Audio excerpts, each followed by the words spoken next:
Welcome to Chapter 90 of the Kinsmen Die podcast, home of fantasy fiction based on Norse mythology that's written and read by me, Matt Bishop. In this podcast, I read my first novel, Kinsmen Die, one chapter at a time. And with each episode, when it makes sense, I provide some commentary about the source materials I've referenced in the text.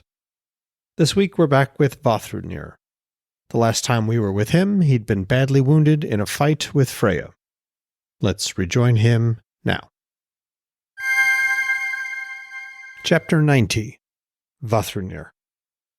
Vafthrudnir bolted upright, hands pressed over his ears, awakened, startled by the hungry howling of wolves right outside his tent. Heart-pounding, his first thought was that Yg's wolves had found him again. His wife, nudged him with her elbow and, with terrified eyes, looked a question at him. Her ears were also covered. He drew in a deep breath. The tense air was stale and warm, but he didn't smell wolf. The sound roughened, more like a draugr trying to escape its barrow, or the screaming of a mad Seithkoner riding a roof. Then it deepened and grew as mournful as a battlefield full of dying Jotun. He knew the sound now. How could he have forgotten? It was Goldtooth's horn. He had heard it blown before, 3 times. The first sounding had filled the slack sails of the nearly defeated Asir army. The second winding marked the abduction of Idun and the fruits she warded, while the third had marked the start of the last war. This was the 4th time. Loki had succeeded. Vafthrudnir's vision blurred as he fought back the unexpected sob that would unman him. Frowned, not understanding, until sadness bloomed in her eyes, like summer's last fragile flowering. They sat that way for a dozen heartbeats, unmoving, not touching, simply looking at each other. Tears fell from her eyes. He held his in. Another dozen heartbeats later, he realized his ears were merely ringing. He removed his hands. Silence had returned to Jotunheim. Well, comparative silence. The heavy fabric and hides of their tents dulled most everyday noises, but not the uproar that followed the Gjallarhorn. Everyone had heard it, but unlike Vafthrudnir, they didn't know what it meant. War had begun. His people were terrified at the prospect, but they didn't know the plan. Not all of them, anyway. Many of those here would indeed die, but only so that their kinsmen could live, because an Asir had been murdered.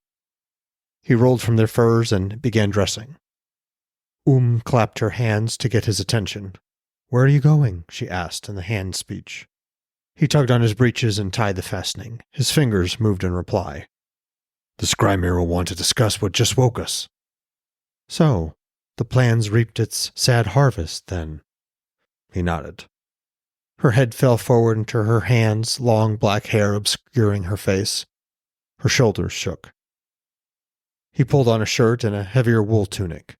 His shoulder ached where it always did, every morning, since the Skrymir had hauled him down from the tree. That old pain had been joined by the new ache, mirroring where Freyja had wounded him and Fimbulthul alike. He sat to pull on thick wool socks, but instead embraced both for himself and for her, rocking slightly until pulled away. She smiled sadly, reached out and wiped a tear from her cheek.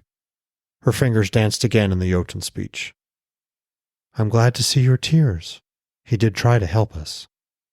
But for a wan smile, he didn't reply. He leaned into her and hugged her again, tightly, burying his face in the soft fragrance of her hair.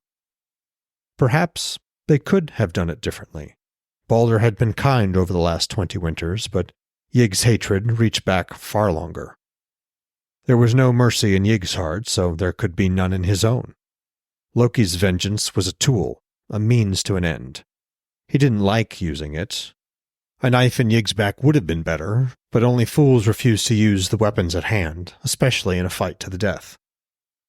And now that the deed was done, he clung harder to and she to him. It was hard to stay here in the present and not remember the long-ago death of his first wife. Her old, weathered hands had clutched his until they shuddered as her spirit's bright spark rode winter's breath back to the roaring cauldron. Images of the frozen Jotun he'd sent to the depths of Utgard's many lakes, the same ones he'd pulled out over the last 15 winters, floated up into his mind, their faces just below the surface. Most of those faces were young Jotun who should have lived long, fruitful lives, but had instead slept beneath the cold waters. At least now they had another chance. Many would die beneath Asir's spears, but many more would live. And not in this wasteland either, where a living child hadn't been born in nearly 10 winters. All those would-be mothers and fathers would have another chance, too.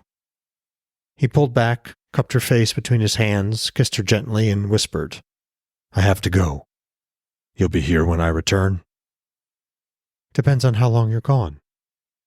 At midday I'll be working with the Saith Corner, but I'll be back by the evening meal." She managed the last word without a laugh. Calling it a meal was a joke. Boiled water flavored with what roots they could scrounge. Some oats, a few fish each week. All the Jotun, here in Utgard at least, ate like that. He pulled the inner tent flap back to duck through. She called to him. He glanced back, expecting to meet her dark eyes, but she was staring at the spot where their empty cradle had once stood. When she did face him, her expression was fierce. No pity. The Vafthrudnir nodded and left, his cheeks dry once more. Well, folks, that was chapter 90 of Kinsmen Die. I hope you enjoyed it. This chapter is mostly backstory with a touch of catching up.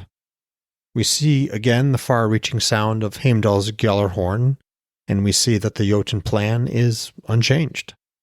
Next week, we're back with Odin. We haven't seen him since chapter 78, so it will again be interesting to see where he's at. Until then, if you have the time and inclination, please rate or review the podcast. That helps boost the show's visibility, as does sharing it. As always, I'm going to read from both the Bellows and Larrington translations of the Havamal, the sayings of the High One, Odin. Bellows, verse 90.